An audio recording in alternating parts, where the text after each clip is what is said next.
Selamat pagi semuanya. Topik bahasan kita kali ini tentang firewalls and network security. Kita bahas tentang firewall dan keamanan jaringan. Komputer network ini sebelumnya kita mau bahas lebih dekat lagi, ya menyamakan persepsi kita masing-masing. Yang pertama adalah komputer network itu merupakan sebuah set komunikasi channel ya. Jadi channel komunikasi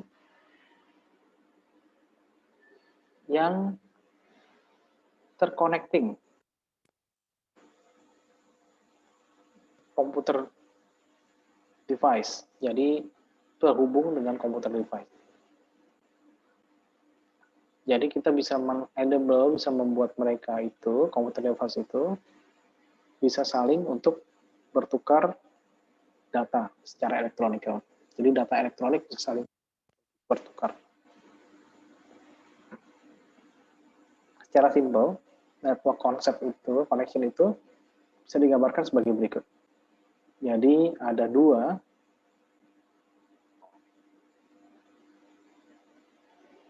Nah, ini ada dua. Yang pertama klien, yang satu lagi adalah server. Jadi ini misalnya ada kliennya, kemudian terhubung dengan server. Nah, ini disebut dengan network komputer. Jadi secara basic terminologi, nah bisa jadi satu server itu punya beberapa klien. Tapi tidak sebaiknya. Jadi satu klien itu tidak. Bisa satu server mempunyai beberapa klien. Basic terminologinya adalah yang perlu kita ketahui adalah yang pertama adalah node. Node itu merupakan single atau conceptual computing device yang terhubung dengan network.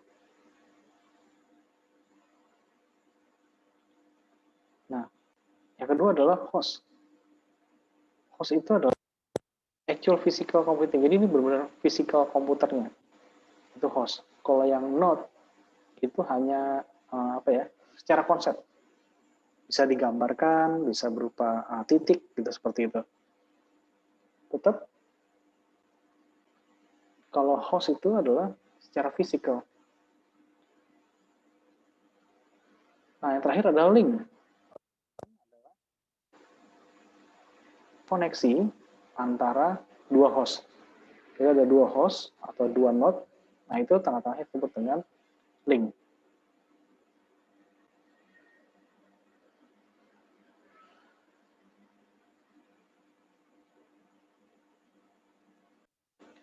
Apa sih keuntungan dari network itu sendiri? Tentu saja kalau kita memiliki network atau jaringan, kita memiliki resource sharing. Kita bisa men-share, membagi-bagi data, atau files. Jadi resource-nya itu bisa di-sharing. Yang kedua adalah kita juga bisa mendistribusikan workload. Jadi kalau kerjaan terlalu banyak, komputer jadi berat, jadi hang, nah tentu dia bisa didistribusikan workload-nya dengan menggunakan network ya. Yang ketiga adalah meningkatkan reliability.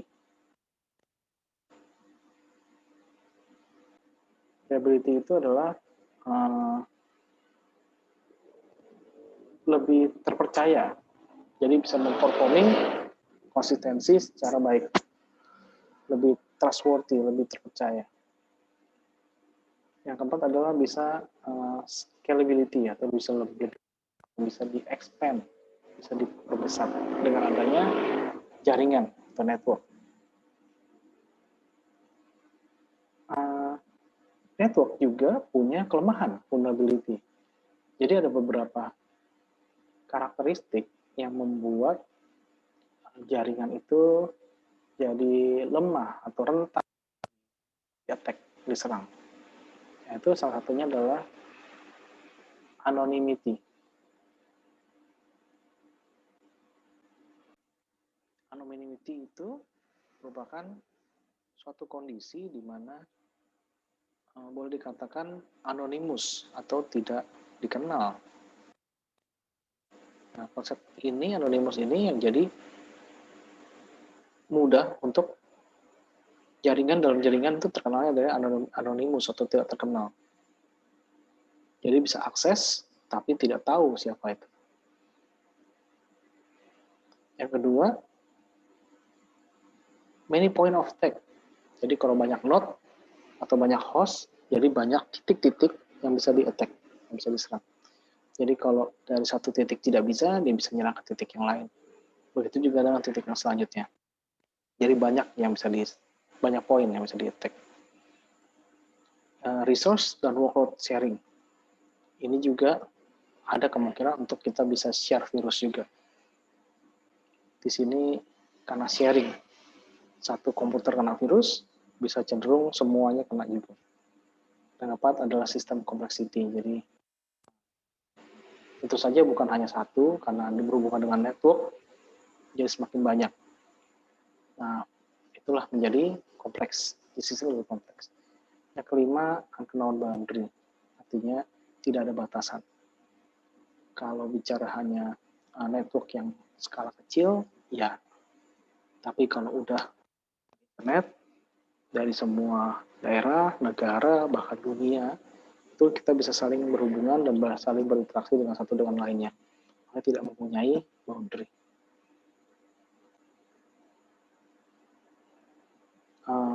Port scanning. Port scanning itu merupakan sebuah software program yang didesain untuk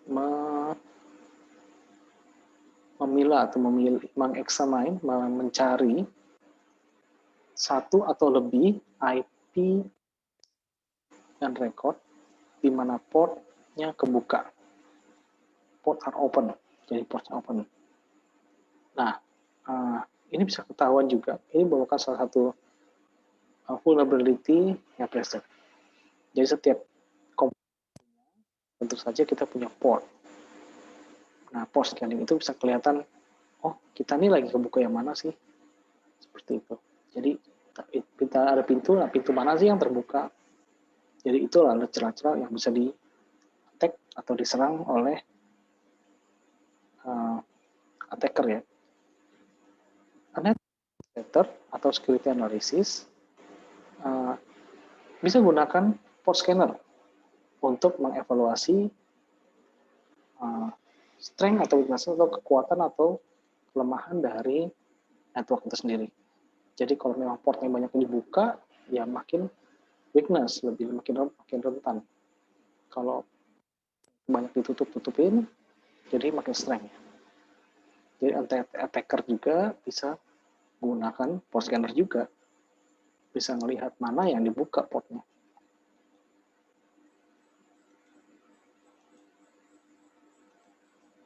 Bahkan siapa atau poin mana yang bisa di-attack sama si attacker. Ini adalah segmentasi network. Nah, ini adalah salah satu cara untuk mengkontrol threat dari port scanner. Jadi,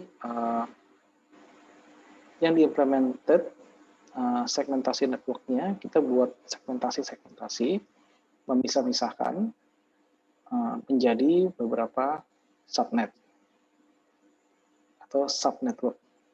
Jadi jaringan-jaringan yang sub. Contohnya di sini sub JKL ini masuk dalam satu sub. Kemudian begitu juga dengan yang GHI ini juga menjadi satu sub juga. Kemudian yang B, CDE juga jadi satu sub. ketiganya, ini sub 1 ini misalnya masuk ke A, begitu juga dengan yang sub kedua ke sub yang ketiga. Jadi masing-masing ini semua bertumbuh pada host yang A. Jadi lebih mudah ketika, jadi nggak bisa semua terbuka dan tidak bisa semua untuk mengakses ke dalam. Begitu juga dari luar, harus melalui host A dulu, kemudian baru masuk ke subnet beratas. Nah, demikian juga dari yang sub network itu sendiri, mau keluar, tetap harus melalui yang A. Nah, A ini adalah yang di segmented, atau bisa port scanner-nya itu bisa dibatasi.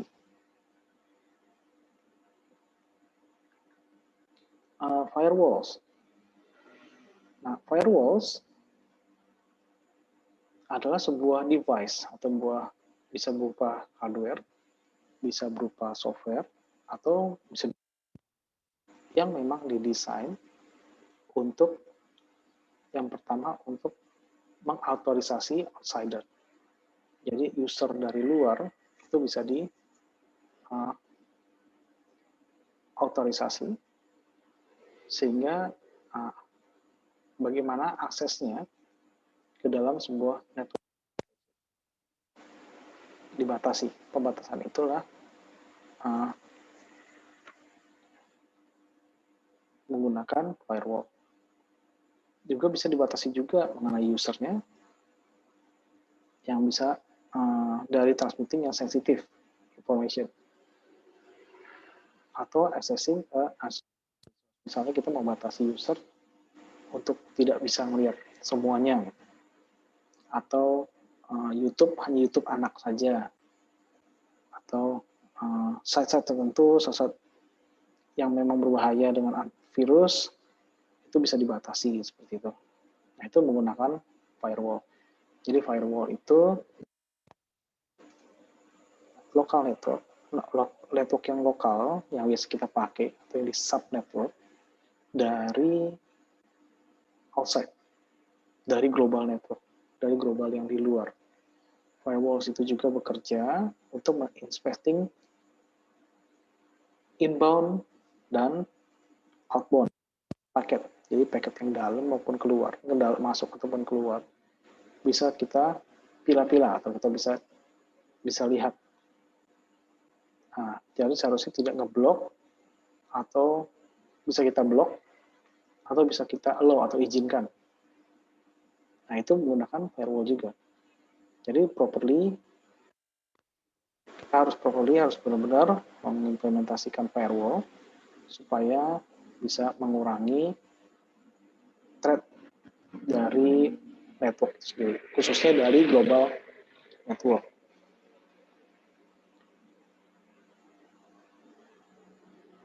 Firewalls dan security policy. Security policy jadi merupakan suatu set of rules atau aturan, set dari aturan-aturan di mana itu bisa mendeterminasikan atau bisa mentraffic, bisa mengatur apa yang harus diperbolehkan atau boleh lewat atau enggak dari sebuah koneksi network jaringan. Jadi sebagai contohnya firewall security policy rule ini misalnya memblok semua akses dari luar misalnya gitu.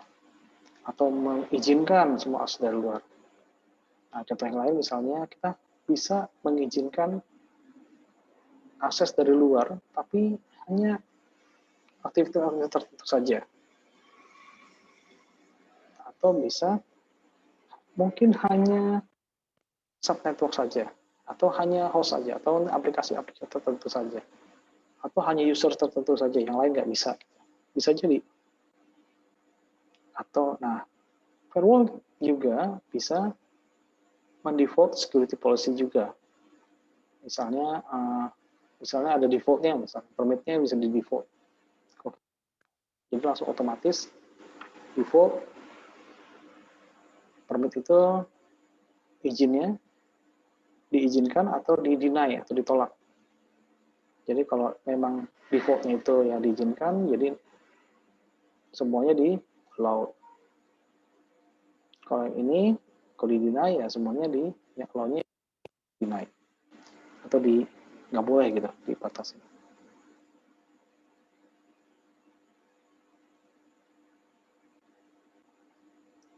Oke, selanjutnya untuk lebih mengenal lagi, kita ngulang sedikit tentang network atau jaringan, yaitu tentang OSI reference model.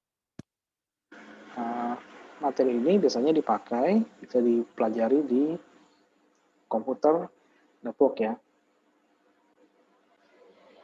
Ini hanya ringkasannya saja. OSI reference model ini merupakan sebuah layer dari network communication protocol. Nah, setiap layer-layernya itu, misalnya contohnya ada layer ke-7, layer ke-6, ke-5, gitu. Itu memiliki yang lebih tinggi, menutupi yang lebih rendah. Jadi yang layer yang lebih tinggi itu tentu aja higher layer. OSI model ini secara konsep itu memang sudah diimplementasikan ke semua jaringan. Nah, modelnya itu bisa dilihat seperti gambar di bawah ini. Jadi, yang layer ke-7 itu adalah aplikasi, layer ke-6 itu presentation, 5 session, terus sampai yang pertama adalah physical. Jadi layer tiap layer dulu. Pakai filtering gateways,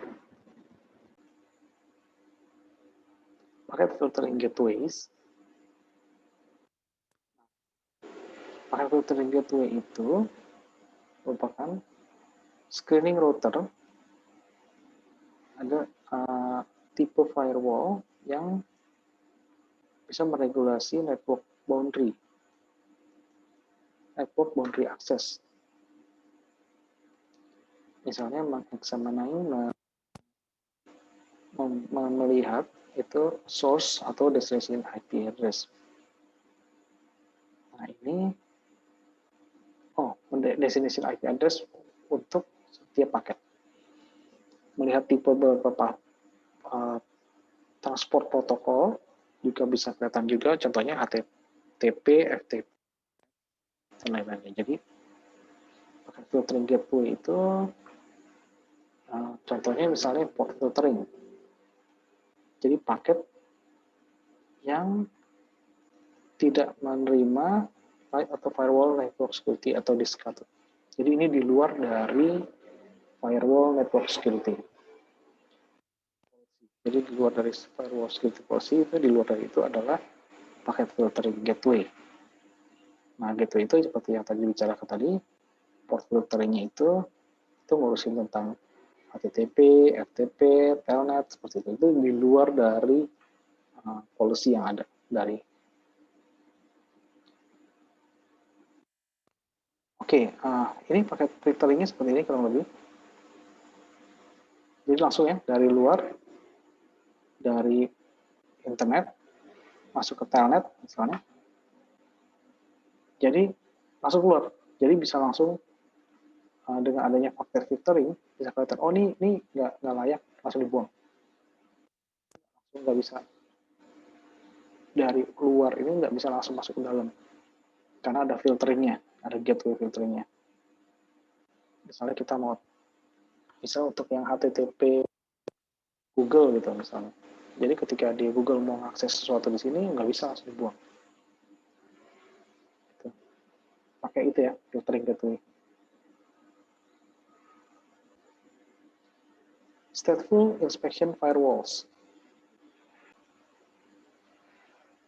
Hampir sama seperti paket filtering gateway, stateful inspection firewall ini itu terdapat state dari konteks paket-paket yang bisa dievaluasi. Jadi stateful ini biasanya menginspeksi firewall, mengingat dia bisa mengingat juga semua aktivitas network dari host. Stateful inspection itu bisa mengingat ya.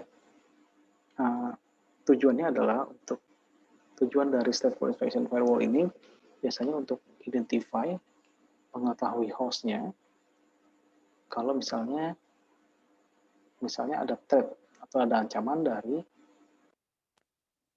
yang melawan mereka, yang melawan hostnya. Jadi jika ada negative evidence, jadi itu melawan host itu secara otomatis security itu langsung ngeblok, langsung dikunci. Itu penggunaan dari stateful inspection firewalls.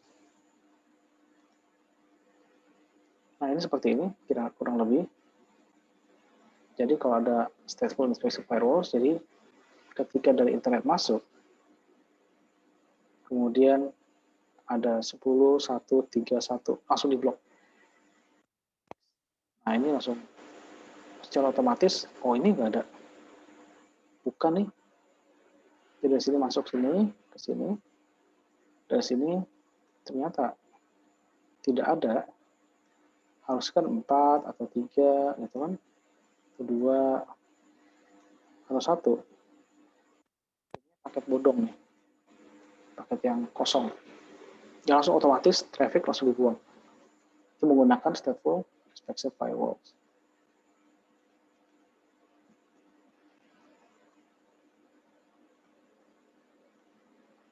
Aplikasi proxy gateways. Nah, ini kalau pakai proxy, gateway menggunakan proxy, kita bisa biasanya dikenal sebagai bastion. Itu merupakan salah satu tipe dari firewall juga yang dijalankan berdasarkan pseudo aplikasi pseudo. Jadi di mana mimik behavior itu dari real aplikasi. Nah, pseudo aplikasi ini biasanya memilah atau memilih paket-paket yang itu di antara aplikasi ke batasan-batasan dari jaringan itu sendiri. Nah, aplikasi itu biasanya secara aplikasi user itu dari luar itu udah langsung buat boundary sama networknya, sama jaringannya. Dari aplikasi gateway, proxy gateway khususnya, bisa langsung memfilter, memilih-milih ya, protokol yang terpilih, acceptable, yang oke, atau memang enggak, atau yang memang yang dikenal sebagai mild command. Jadi ketika dia transit masuk di antara aplikasi dan user, si proxy ini langsung secara otomatis memblok. Gitu. Ini ada gambarannya. Jadi sebelum masuk dari internet, misalnya ada masuk, kemudian aplikasi ketemu sama proxy dulu. Dari proxy baru masuk ke web server. Biasanya di sini ada lagi firewall lagi. Jadi ada 2 tembok ya, tembok yang firewall yang sendiri di web server ada yang tadi, dan juga ada yang proxy juga. Oke, selanjutnya adalah circuit level gateway. Circuit level gateway ini merupakan salah satu tipe dari firewall yang bisa mengenable, yang bisa membuat enable satu jaringan menjadi virtual extension ke network yang lain. Jadi kayak dibuat bayang-bayang lah seperti itu. Jadi baik yang masuk ataupun yang keluar, paket-paketnya itu bisa langsung di-examine atau bisa langsung diperiksa, ditentukan gitu kan, determine juga apakah itu telah dikirim ke penerimanya itu dalam jaringan yang large, yang besar. Jika iya, paket itu langsung di-decrypt atau di-encrypt kalau penting. Tapi kalau enggak, paket langsung dilempar ke Di circuit level itu langsung bisa encrypt ya. Nah, karena jadi circuit gateway itu bisa juga digunakan untuk mengimplementasi namanya VPN atau dikenal juga sebagai Virtual Private Network. Ini contohnya circuit level gateway. Tetap internet di sini, dia masuk ke ini circuitnya. Oh belum, sorry, masuk ke firewall dulu, main firewall. Dari main firewall, kemudian dipilih nih, oh ini kemana nih? Kalau memang harus di-encrypt, ini saya gambarkan dulu. Dari internet nih, dia masuk dulu nih. Tapi posisinya bukan masuk ya, posisinya keluar nih. Jadi dari network. Jadi network ini dari localhost ini, misalnya dari sini, dia mengirim ke, mau keluar, dia lewat circuit gateway. Nah, di circuit gateway, itu dia tentukan dulu, kira-kira data yang keluar ini, itu butuh di-encrypt atau enggak. Kalau memang butuh di-encrypt, kalau tidak, nah dia lempar aja biasa. Jadi, pemecahnya ada di circuit gateway ini ya. Kalau memang di-encrypt, ya encrypt aja dulu. Kalau enggak, langsung lewat ke firewall. Firewall lah yang memberikan ke internet. Kalau tidak, circuit gateway otomatis kasih ke ini, ke apa? Ke internet. Oke, selanjutnya adalah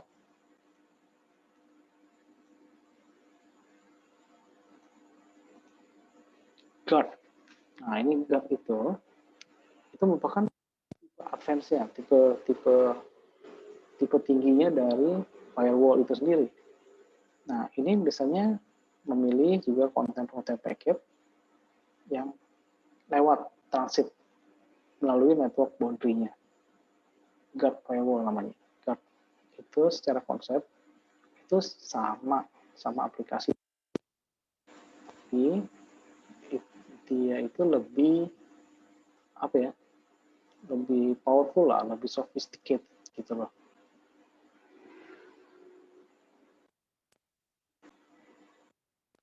Lebih memuaskan. Guard itu bisa juga diprogram atau dibuat dari paket yang sudah difilter atau di scanning atau sudah dimodifikasi kalau memang memungkinkan ya. Nah, yang selanjutnya adalah ada personal firewalls.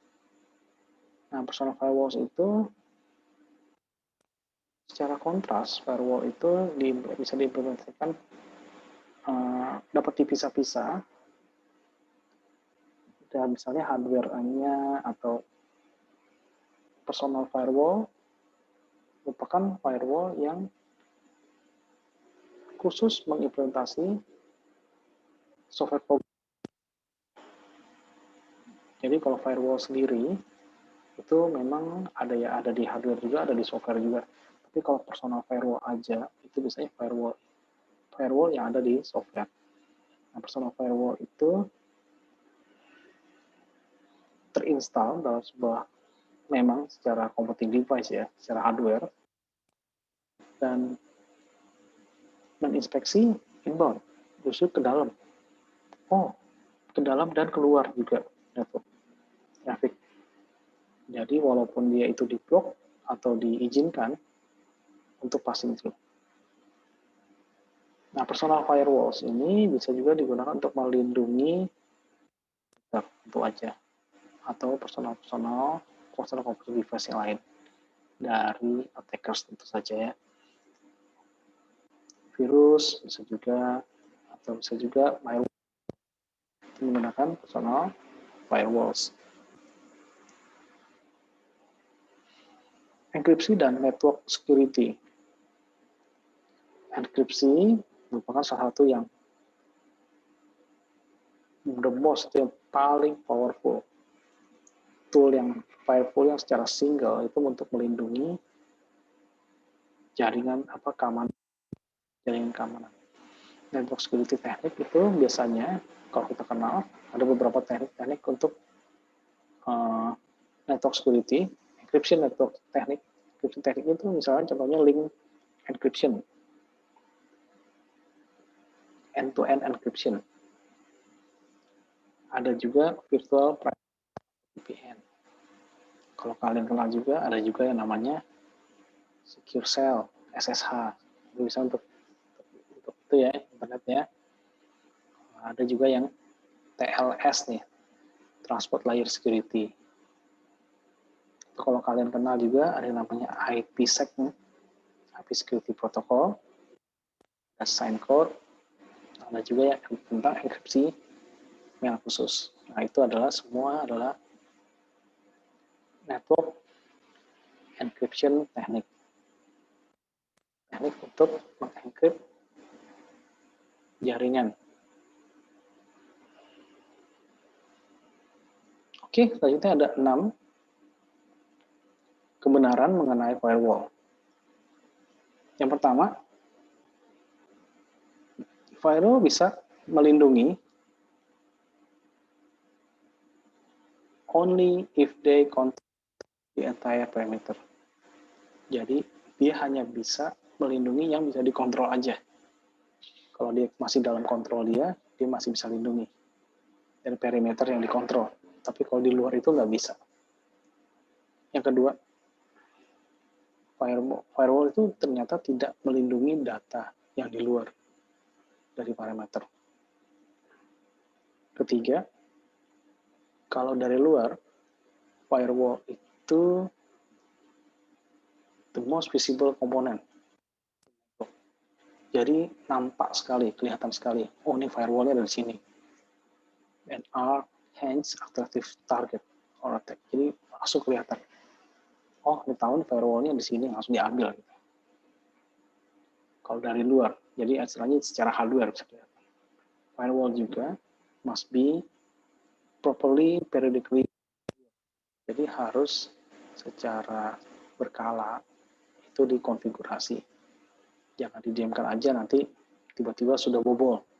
Konfigurasi ulang. Dan konfigurasinya itu harus secara benar ya, dan harus diupdate juga. Nah, firewall system tidak termasuk dari tool yang bisa membantu attacker untuk penetrate atau mempenetrasikan firewall dalam sequence exploit. Firewall system itu ternyata tidak ada tool yang dapat membantu attacker untuk mengeksploitasi firewall itu sendiri. Nah, firewall yang keenam, firewall itu ternyata punya banyak kontrol yang over the content that they are allowed to cross the network boundary. Jadi banyak yang banyak sekali, sehingga konten itu sangat banyak itu kita nggak tahu gitu loh. Itu ini kemana-mana aja ya, karena semua jadi satu, semua di dalam itu sendiri. Oke, selanjutnya adalah network address translation.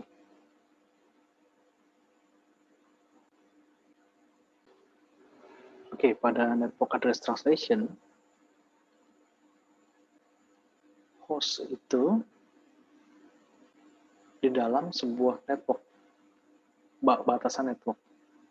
Biasanya dapat dilihat dari IP address. Dari luar, misalnya dari internet luar, itu bisa juga berkomunikasi ke dalam host. Jadi attacker yang pintar ini bisa juga dia melihat IP address dari sebuah host itu, lalu dia bisa tahu nih, oh topologinya bagaimana, kurang lebihnya secara arsitektur. Ya, network address itu bisa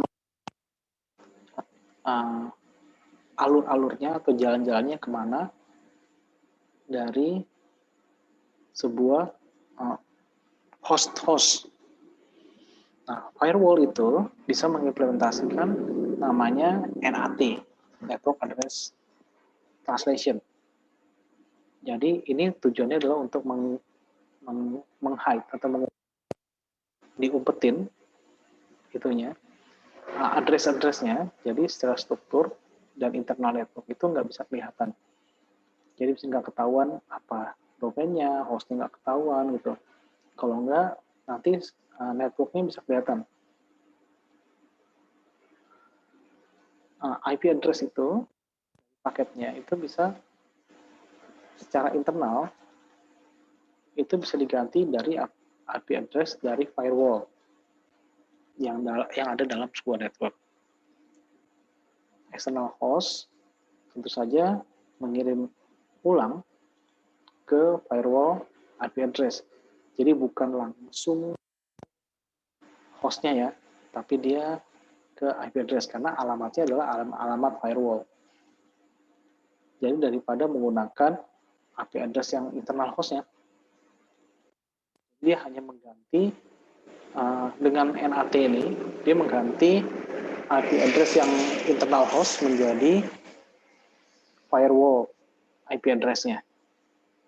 IP address itu, jadi paketnya itu, jadi kalau mau dikembalikan, dia akan kembalikan ke firewall IP address. Nah, jadi nggak ketahuan tuh yang kirim. Ini contohnya, misalnya network address translation ya. Ini ada internet, digambarkan dulu.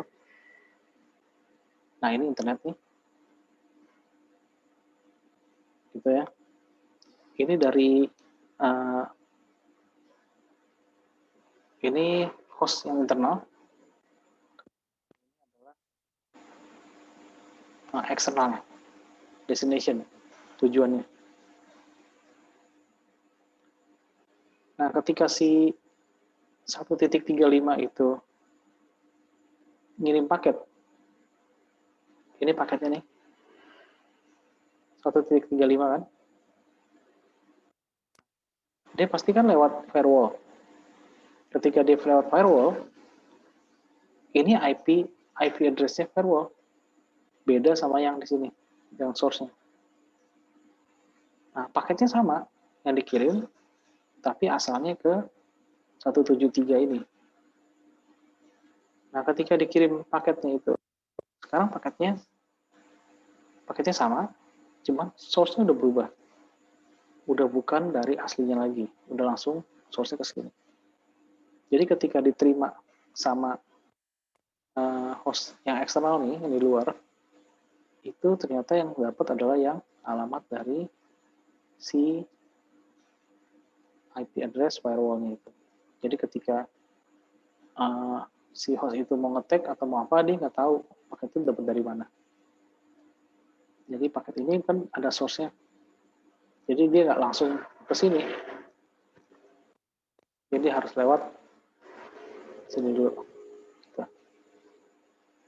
Dan itu menggunakan network access translation. Oke, selanjutnya kita punya establishing network security. Tujuannya adalah, tujuan dari sebuah network arsitektur desain itu untuk mengimplementasikan firewall yang bisa secara security, secara keamanan itu perimeternya bisa dilindungi. Jadi bukan hanya melindungi, juga memproteksi internal information asset.